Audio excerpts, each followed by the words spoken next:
One morning, Paddington was having breakfast in bed when he came across a very interesting article in one of his magazines.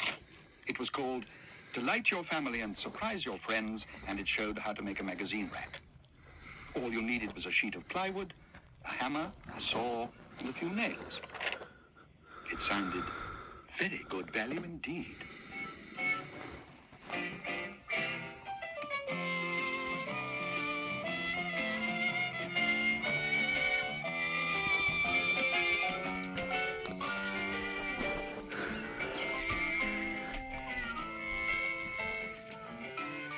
One thing the article hadn't mentioned was how to carry a sheet of plywood and a box of tools at the same time. If it had, he might not have bumped into the Browns' neighbor, Mr. Curry. Bear! Hello, Mr. Curry, what are you doing, Bear? Do it yourself, Mr. Curry, said Paddington. What's that? How dare you? Oh, no, Mr. Curry.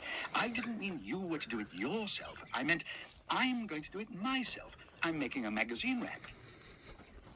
Look. Magazine rack? Yeah, I'd like a magazine rack, Bear.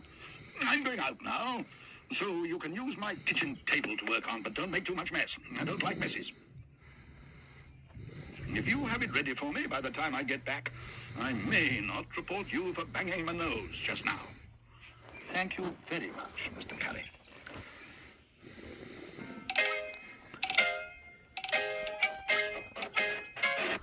Paddington had never actually sawn anything in two before, and he soon discovered it wasn't as easy as it looked.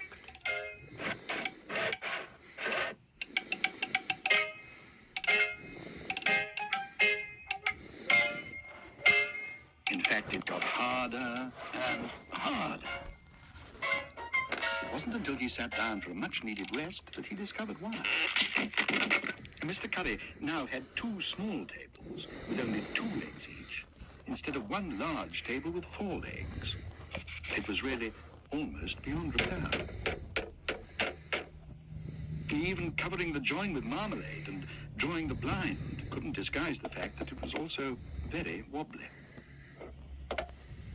Paddington decided he had an emergency on his paws.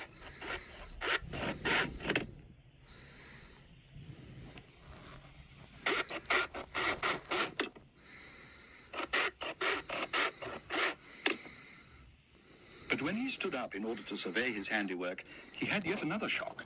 Mr. Curry's table seemed to have shrunk. In fact, he couldn't remember ever having seen such a short table before.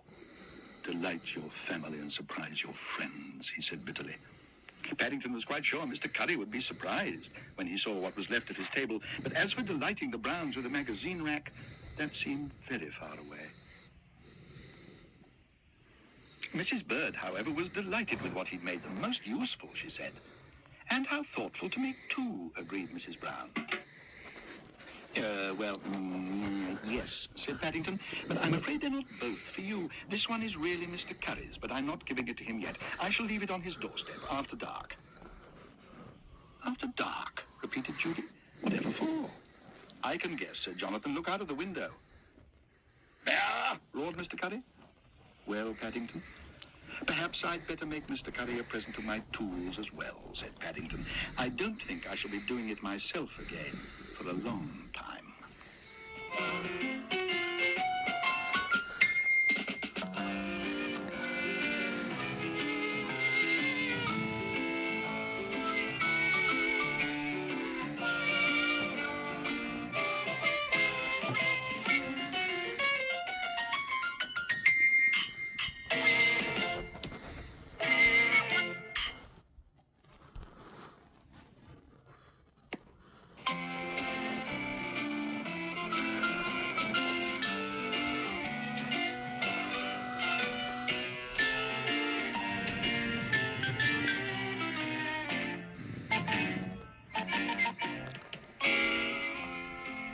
Ladies and gentlemen, announced Paddington, my next trick is impossible.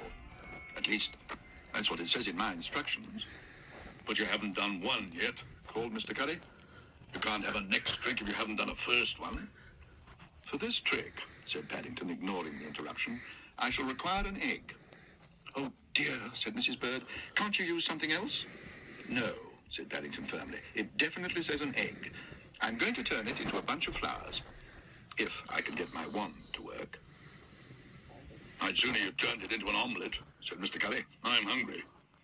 Paddington gave the Brown's neighbour a hard stare. Mr. Curry had invited himself to the party, and the general feeling was that he'd only come for the free tea. The conjuring outfit was a birthday present from all the Brown family, and Paddington was having enough trouble as it was without Mr. Curry's interruptions. I think it's disgusting, hissed Mrs. Brown, coming to take the crumbs off a young bear's plate. He'll be lucky if he gets any crumbs off Paddington's plate. Paddington placed the egg carefully on the table and covered it with a handkerchief. I shall now say the magic words, he announced. Abracadabra. Hey, presto. Bravo, called Mr. Gruber. Very good, remarked Mr. Curry grudgingly. All done by sleight of paw, of course, but very good for a bear. What's he doing with my daffodils? Asked Mr. Brown. Shh, Henry, said Mrs. Brown. I think he's about to do another trick. Well, I wish he'd hurry up, snorted Mr. Curry. I shall have another biscuit while I'm waiting.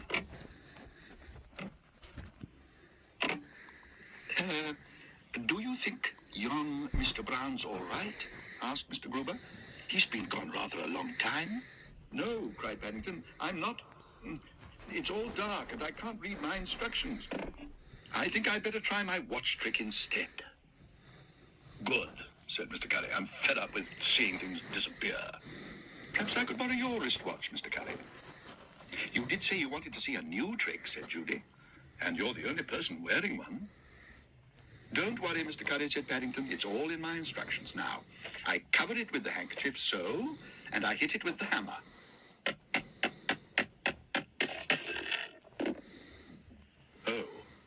Oh dear. Oh dear? What do you mean, oh dear? What's gone wrong, Bear? Paddington consulted his instructions. As he did so, he saw the ominous words, "For this trick, it is necessary to use a dummy watch." I think I forgot to say abracadabra, Mr. Curry, he exclaimed. Abracadabra? I'll give you abracadabra. That was a very valuable watch. 20 jewels. Shockproof. It doesn't look very shockproof to me, said Mr. Brown. And it's certainly not that valuable, said Mr. Gruber. I remember selling it to you 5 years ago, and you didn't pay much for it then.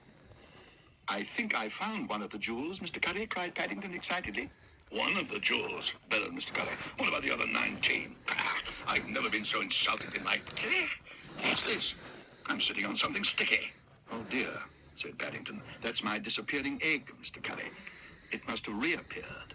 Perhaps, said Mr. Gruber, you ought to disappear for a while, Mr. Brown. And while you're gone, I'll get Mr. Curry another watch. I've a whole box full in my shop. Thank you very much, Mr. Gruber, said Paddington. That sounds a very good idea. I don't think I shall reappear again for a long time.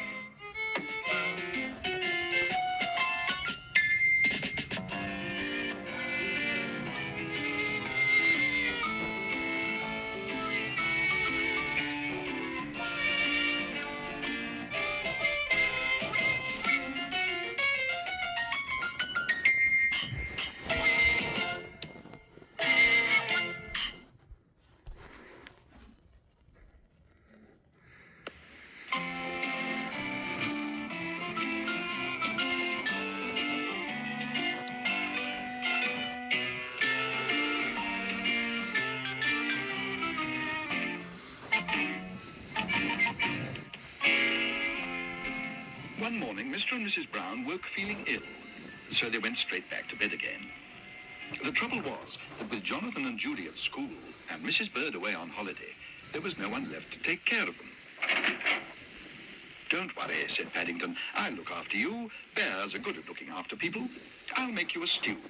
Aunt Lucy always made one when I wasn't well. Oh, dear, groaned Mr. Brown. I think I feel a relapse coming on. Paddington was very keen on cooking. At least, he always felt he would be if he ever got the chance to have a go. And although he'd never actually made a stew before, he'd often watched Mrs. Bird at work. Mrs. Bird made very good stews. If he had any complaints at all, It was that her dumplings were a little on the small side. Paddington decided that his dumplings would be the biggest ever made.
Making dumplings was much harder work than Paddington had expected.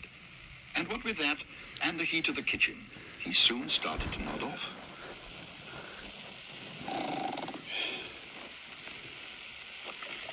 He wasn't sure how long he slept, but he woke with a nasty feeling that he wasn't alone, and that something was coming nearer and nearer.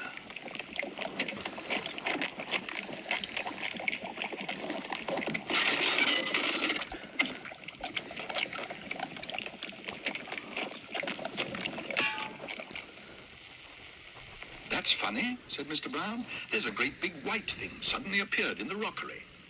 It wasn't there just now. A white thing, Mr. Brown, said Paddington innocently. Perhaps it's a snowball. In midsummer? That bird doesn't seem to think much of it, said Mr. Brown. It's just broken its beak. Oh dear, said Paddington. In that case, I should hurry up and eat yours before it sets. Before it sets, repeated Mr. Brown. Yes, said Paddington. I'm afraid I've been having trouble with my dumplings, but don't worry. I've got some spare mixture under my... At least, I think if you'll excuse me, I'll just go and put my head under the tap. Put your head under the tap?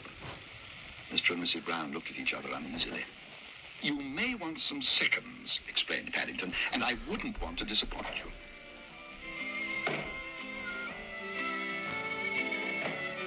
There's nothing worse than being without dumplings, especially when you're ill.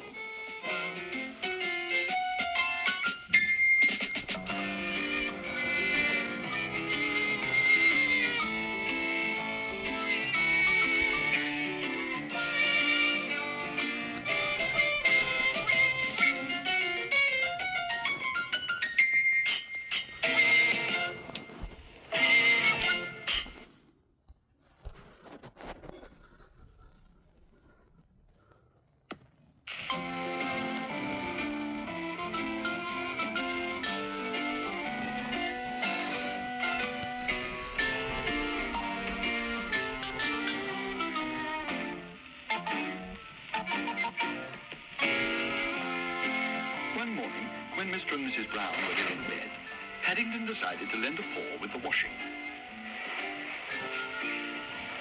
In a weak moment, he'd even offered to do some of Mr. Curry's pullovers, which was how the clothes dryer came to collapse under the weight. Paddington decided there was only one way out of the problem. He would have to visit a laundrette. Before she went away, Mrs. Bird had left some special instructions for just such an emergency, so he loaded up the wheelbarrow and set off.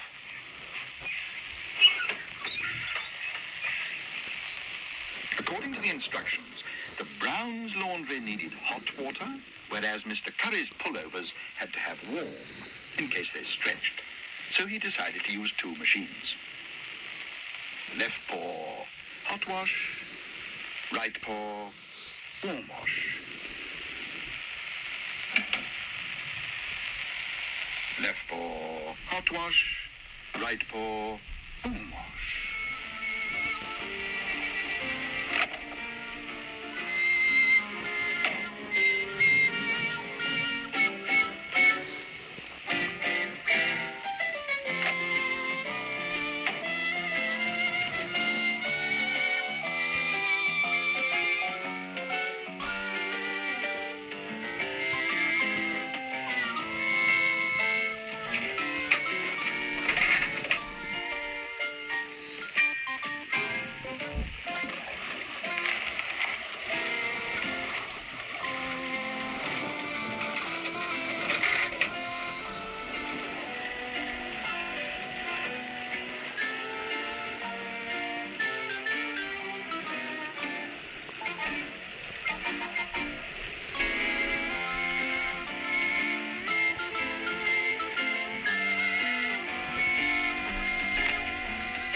Bear, what's going on? What are you doing to my washing? Oh, Mr. Curry. Nothing, Mr. Curry. That is, Oh dear. What's happened to my pullovers? I had 6 white pullovers when you left this morning. You wouldn't like one large cocoa-coloured one, would you, Mr. Curry? Asked Paddington hopefully. What's that? Or even a kit of parts for making a new one? Mrs. Bird's got some very good patterns. Ah, come here, Bear. Perhaps you'd like a cup of cocoa to be going on with, Mr. Curry. There's lots more where this came from, and it's very frothy.